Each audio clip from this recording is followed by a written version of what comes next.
भगवान शिव माता पार्वती को बताते हैं गाय के द्वारा स्त्रियों को श्राप देने की कथा। गाय भारतीय संस्कृति में एक महत्वपूर्ण और पवित्र प्राणी मानी जाती है। उसे देवी लक्ष्मी की वाहन, दूध देने वाली और बहुत सी धार्मिक कथाओं में उसका विशेष स्थान है। लेकिन क्या आपने कभी सुना है कि गाय ने स्त्रियों को श्राप दिया था? यह एक रहस्यमयी और दिलचस्प कहानी है जो सदियों से भारतीय समाज में सुनाई जाती रही है। इस वीडियो में हम आपको उस श्राप की पूरी कहानी बताएंगे और समझाएंगे कि आखिर क्यों गाय ने ऐसा किया था और इसके पीछे क्या रहस्य छुपा हुआ था। यह कथा बहुत ही प्राचीन और प्रसिद्ध है, जो भगवान शिव और माता पार्वती के बीच एक संवाद के रूप में प्रसारित होती है। यह कथा गाय के द्वारा स्त्रियों को दिए गए श्राप के बारे में है, जिसे जानकर हम स्त्रियों की स्थिति और उनके जीवन के बारे में कुछ महत्वपूर्ण बातें समझ सकते हैं। कथा का प्रारंभ। एक दिन भगवान शिव और माता पार्वती अपने कैलाश पर्वत पर एक शांति और ध्यान की स्थिति में बैठे थे। माता पार्वती ने भगवान शिव से पूछा, हे महादेव, आपके पास ज्ञान का समुद्र है, आप सब कुछ जानते हैं। मुझे यह बताइए कि गाय के बारे में कुछ रोचक कथा सुनाई जाती है जो स्त्रियों को एक बार श्राप देने से संबंधित है। मुझे यह सुनने की बहुत इच्छा है, कृपया आप मुझे इसका विवरण दें। भगवान शिव मुस्कुराते हुए बोले, माता, यह कथा बहुत ही पुरानी है। यह उस समय की है जब पृथ्वी पर कई प्राचीन घटनाएं घटित हो रही थीं और देवता तथा राक्षस दोनों ही यहाँ मौजूद थे। यह कहानी एक गाय के बारे में है जो कभी एक सुंदर और पवित्र स्त्री थी। उसकी कथा को सुनकर तुम स्त्रियों की शक्ति और उनसे संबंधित कुछ गहरे रहस्यों को समझ सकोगी। गाय के श्राप का रहस्य।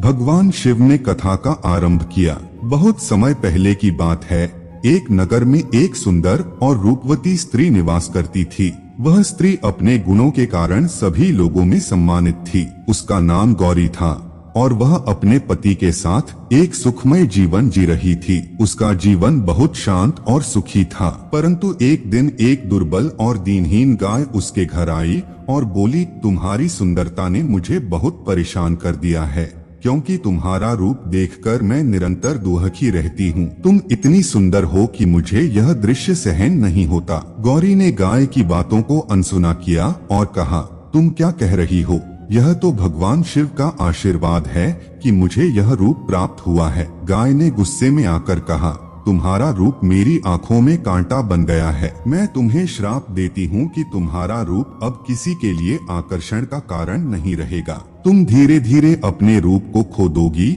और कोई भी तुम्हारी सुंदरता की सराहना नहीं करेगा। गाय के इस श्राप से गौरी व्याकुल हो गई और वह माफी मांगते हुए गाय से बोली, हे गाय, मुझे माफ कर दो। गाय ने उसकी माफी स्वीकार की, लेकिन अपनी बात से पलटते हुए कहा, मुझे तुम्हारी प्रार्थना स्वीकार है, लेकिन एक शर्त है, तुम्हारा रूप अब केवल तुम्हारे पति के लिए ही आकर्षक रहेगा। जब तक तुम किसी और से साक्षात्कार नहीं करोगी, तुम्हारे रूप की सुंदरता बनी रहेगी। गौरी ने गाय से यह श्राप स्वीकार किया और फिर से अपनी साधारण जीवन में लौट गई। कुछ समय बाद उसकी सुंदरता वाकई में कम होने लगी। उसके पति ने उसकी पहले जैसी सुंदरता की सराहना करना बंद कर दिया। उसका रूप अब किसी और को आकर्षित नहीं करता था और उसे यह श्राप बहुत कष्टकारी महसूस होने लगा। श्राप का फल। भगवान शिव ने कहा, माता पार्वती, यह गाय का श्राप था जिसने गौरी को दुखी किया, लेकिन गाय का यह श्राप किसी और पर भी असर डालता।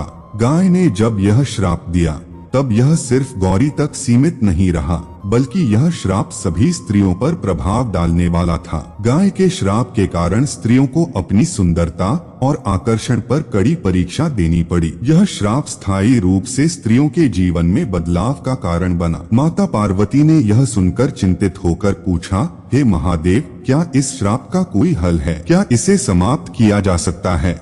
श्राप का समाधान। भगवान शिव ने कहा, माता, प्रत्येक श्राप का एक उपाय होता है। जब गाय ने यह श्राप दिया था तब एक तपस्वी ऋषि ने उसकी बातों को सुना और यह समझ लिया कि इस श्राप का केवल एक ही समाधान है, आत्मा की सुंदरता। ऋषि ने गाय से कहा, तुमने जो श्राप दिया है वह स्त्रियों के रूप को प्रभावित करेगा। लेकिन केवल वही स्त्रियां इससे प्रभावित होंगी जो अपनी सुंदरता पर अधिक ध्यान देती हैं। असली सुंदरता तो आत्मा की होती है, और जो स्त्री अपनी आत्मा की सुंदरता को पहचानेगी वह इस श्राप से मुक्त हो जाएगी। ऋषि की बातों ने गाय को प्रभावित किया और उसने अपना श्राप वापस लेने का निर्णय लिया। गाय ने कहा, मैं अब अपना श्राप वापस लेती हूँ। सभी स्त्रियां अगर अपने भीतर की सुंदरता को पहचानेंगी तो यह श्राप उन पर कोई असर नहीं करेगा। उपसंहार। भगवान शिव ने कहा, माता पार्वती, यह कथा हमें यह सिखाती है कि बाहरी सुंदरता स्थायी नहीं होती, लेकिन आत्मा की सुंदरता अमर होती है। स्त्रियों को चाहिए कि वे अपनी असली सुंदरता को समझें जो उनके हृदय में है। इस कथा के माध्यम से यह भी संदेश मिलता है कि किसी भी स्थिति में हमें आत्ममूल्य और आत्मविश्वास बनाए रखना चाहिए। माता पार्वती ने भगवान शिव के उपदेशों को समझते हुए कहा, हे महादेव, आपकी बातें हमेशा सत्य और गहरी होती हैं। अब मैं समझ गई कि बाहरी सुंदरता से ज्यादा महत्वपूर्ण हमारे अंदर की सुंदरता होती है। भगवान शिव ने मुस्कुराते हुए कहा, यह सत्य है माता, और यह कथा भी इस बात की गवाही देती है कि जीवन में बाहरी तत्वों से ज्यादा महत्वपूर्ण हमारी आंतरिक शक्ति होती है। इस प्रकार भगवान शिव ने माता पार्वती को गाय के श्राप की पूरी कथा सुनाई, जिससे यह सीखने को मिला कि जीवन में आंतरिक सुंदरता और आत्मविश्वास अधिक महत्वपूर्ण होते हैं। इस वीडियो में हम और भी पहलुओं पर चर्चा करेंगे कि कैसे गाय की इस कथा ने भारतीय समाज में महिलाओं के प्रति दृष्टिकोण को प्रभावित किया और आज भी किस तरह यह श्राप कथाएं विभिन्न सामाजिक बदलावों और जागरूकताओं का हिस्सा बन चुकी हैं। अगर आपको यह जानकारी रोचक लगी हो तो कृपया वीडियो को लाइक और शेयर करें और हमारे चैनल को सब्सक्राइब करना न भूलें।